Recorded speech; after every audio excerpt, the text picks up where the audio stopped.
Okay, now question number 15 पे हम एक assertion reason type question करते हैं.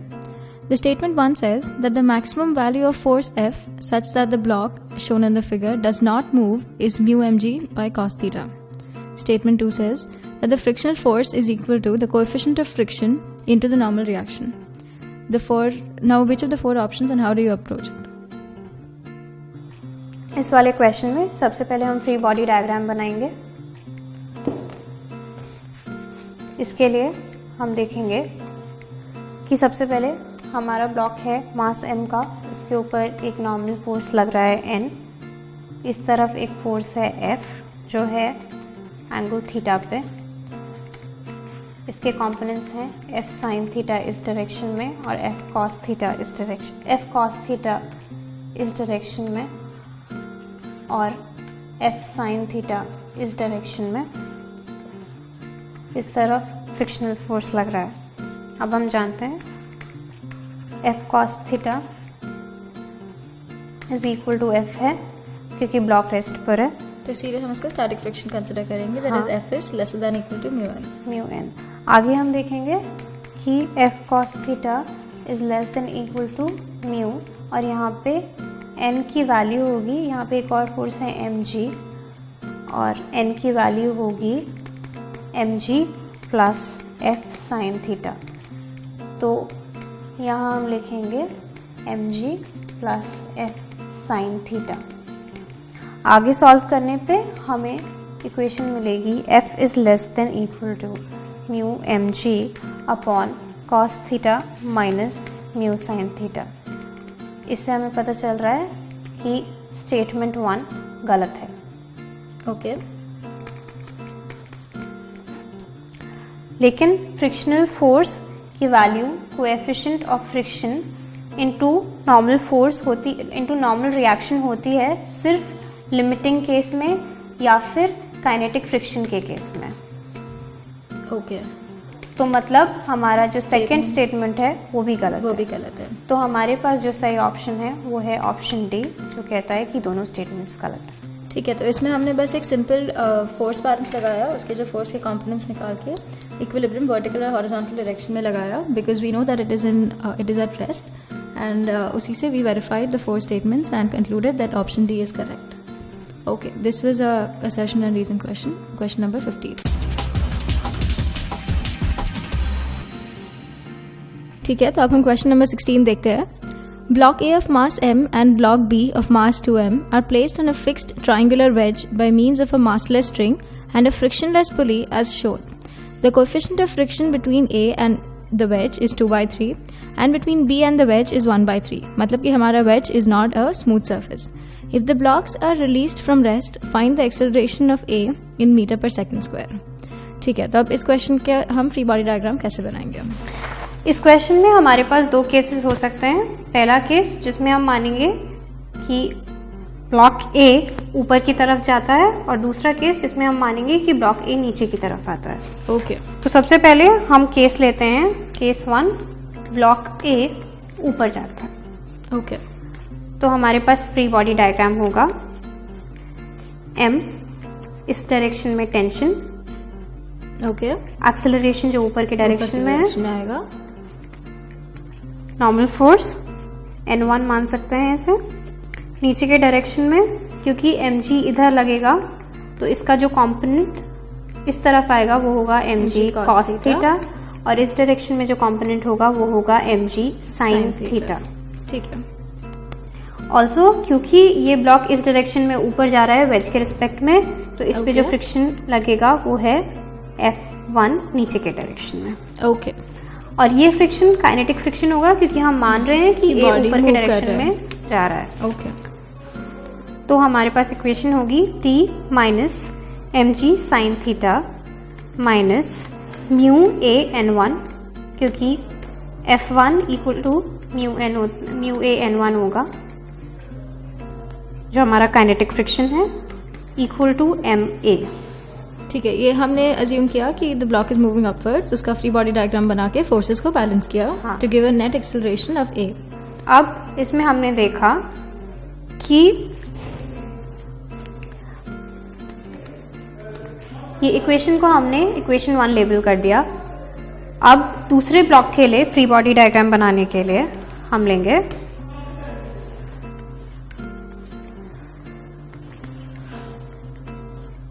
m, और क्योंकि ये ब्लॉक ऊपर की तरफ जा रहा है और ये दोनों स्ट्रिंग से अटैच्ड है तो ये ब्लॉक नीचे की तरफ आएगा। इसका एक्सेलरेशन इस डायरेक्शन में a होगा। इस पे जो नॉर्मल फोर्स लगेगा उसकी वैल्यू हम n2 माने। इसमें इस तरफ mg है तो इधर होगा 2mg है, इधर होगा 2mg cos थीटा और इस डायरेक्शन में फोर्स होगा 2mg sin थीटा।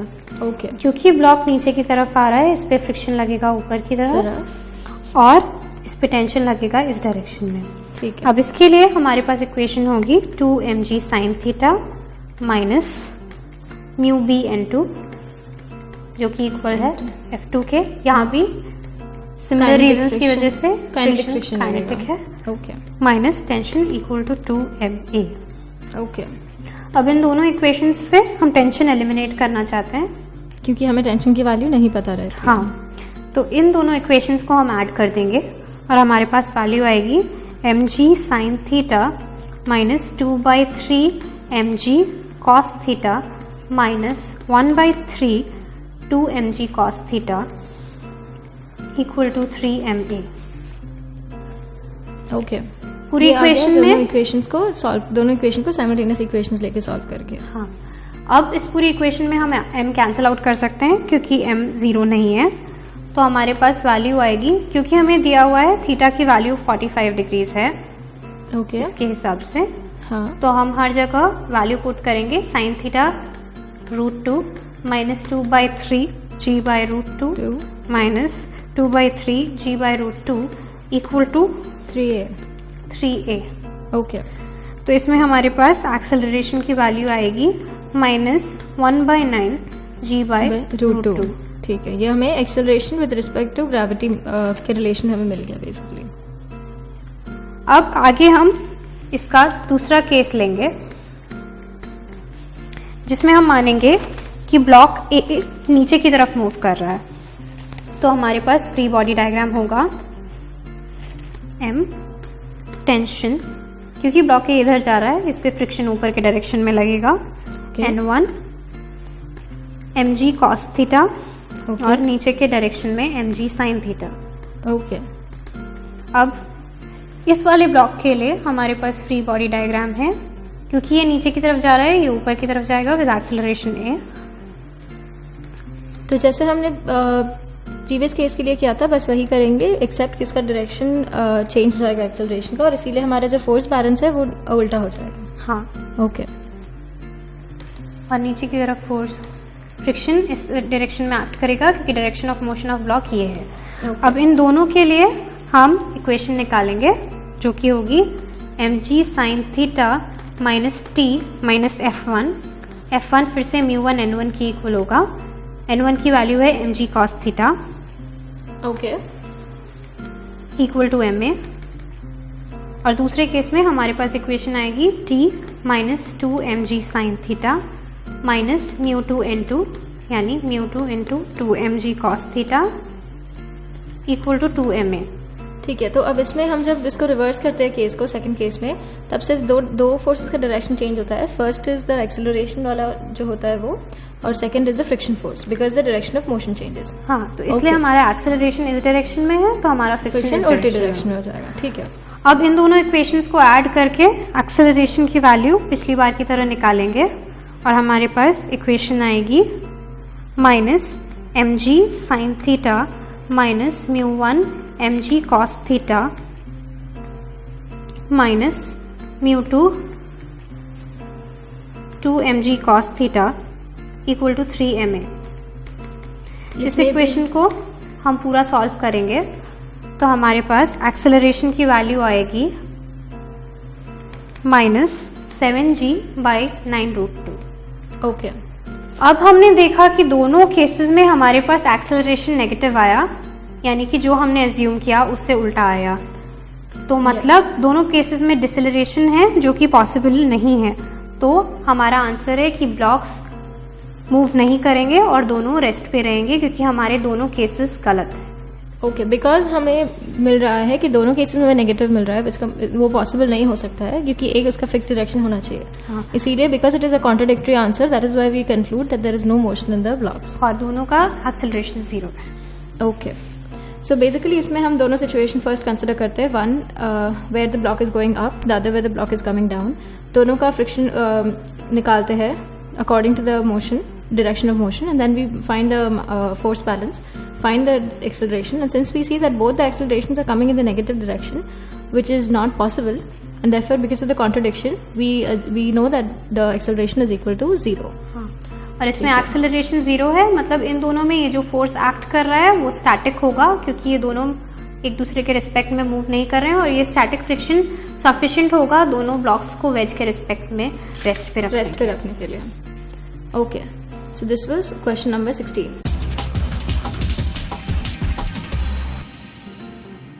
Okay, अब हम question number 17 करते हैं. ये एक बहुत ही इंटरेस्टिंग क्वेश्चन है क्योंकि इसमें अभी तक के पढ़े हुए सारे ही कंसेप्ट्स एक साथ लगाए जाएंगे. तो अब हम क्वेश्चन देखते हैं. The question says that the friction coefficient between the board and the floor shown in the figure is mu. Find the maximum force that the man can exert on the rope so that the board does not slip on the floor. तो इस question को हम कैसे करेंगे? इस question को करने के लिए हम सबसे पहले मैन और ब्लॉक दोनों का फ्री बॉडी डायग्राम बनाएंगे. ओके, तो सबसे पहले मैन के लिए हमारा फ्री बॉडी डायग्राम होगा. उसमें नीचे की तरफ ग्रेविटेशनल फोर्स लगेगा mg, कैपिटल mg. ऊपर की तरफ टेंशन लगेगा.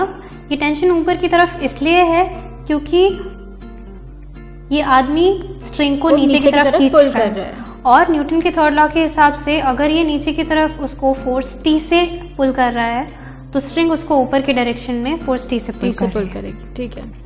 और एक और जो नॉर्मल फोर्स इस पे लगेगा वो होगा due to the lower block. हाँ, और उसकी वैल्यू हम n मैन मान सकते हैं. ओके, ब्लॉक पे जो फोर्सेस लगेंगे वो होंगे नीचे के डायरेक्शन में n मैन. ओके, जो कि normal force due to the man है. हाँ, नीचे की तरफ ग्रेविटेशनल पुल होगा mg. ओके, ऊपर की तरफ normal force N of the block जो फ्लोर की वजह से लगा है. ओके, इसके ऊपर, और इस डायरेक्शन में टेंशन, और इस डायरेक्शन में फ्रिक्शन.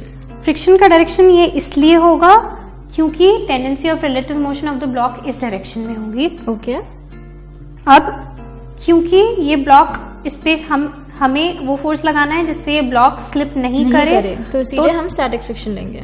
तो इसमें हमारे पास वैल्यू आएगी T equal to F. Okay, क्योंकि एक्सेलरेशन 0 है. हाँ, क्योंकि हम हॉरिजॉन्टल डायरेक्शन में मोशन नहीं चाहते. That is the limiting condition that we want. हाँ, ओके, तो ये हमारे पास पहली इक्वेशन आ गई.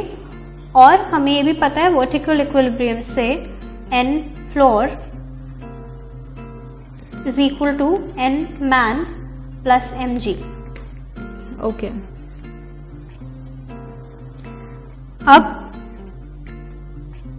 वैसे ही हम मैन के लिए भी वर्टिकल इक्विलिब्रियम देखेंगे बिकॉज मैन भी वर्टिकल डायरेक्शन में मूव नहीं कर रहा है. हाँ, तो इसमें हमारे पास इक्वेशन आएगी n man plus tension equal to mg plus tension equal to mg. Okay, अब आगे हम देखेंगे कि टेंशन इक्वल टू फ्रिक्शन है जो हमने यहाँ निकाला है, जो हमने ब्लॉक के फ्री बॉडी डायग्राम से बनाया था. हाँ, तो हमारे पास आएगा tension equal to friction is less than equal to mu n of the floor, which is we are considering static friction because we don't want the block to move. हाँ, Okay. तो इसलिए हमारे पास ये इक्वेशन आ गई.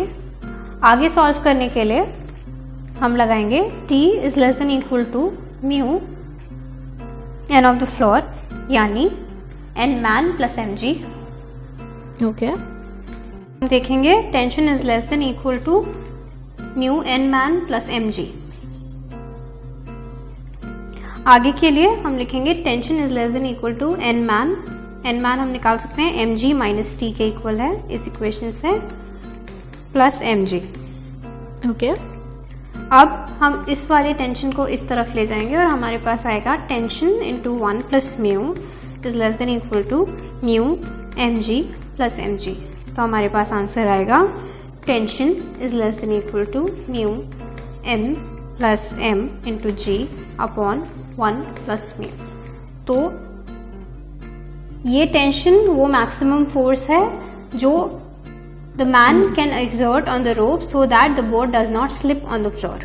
ठीक है, तो हम इससे बेसिकली देखते हैं कि जब man will pull the rope तब there will be a certain amount of tension that we see in the rope and that tension will be equivalent to that will counter the force that the man is applying. हाँ, तो which is why हम जो tension निकाल रहे हैं बाद में that will be equal to the force. हाँ, क्योंकि न्यूटन्स थर्ड लॉ के हिसाब से इसने इसको नीचे की तरफ टेंशन टी से खींचा तो इसने इसको ऊपर की तरफ टेंशन टी से, इसने नीचे की तरफ फोर्स टी से खींचा तो ऊपर की तरफ इसके ऊपर टेंशन टी लगेगा। ठीक है, तो हमने बेसिकली सिर्फ इसमें भी जो दो बॉडीज थे that is the mass the block and the person, दोनों के ऊपर फ्री बॉडी डायग्राम बना के उसका फोर्स बैलेंस किया है। हाँ, और यही क्योंकि T is less than equal to ये है तो मैक्सिमम वैल्यू होगी ये वैल्यू। ओके, ठीक है, तो ये हो गया हमारा क्वेश्चन नंबर 17।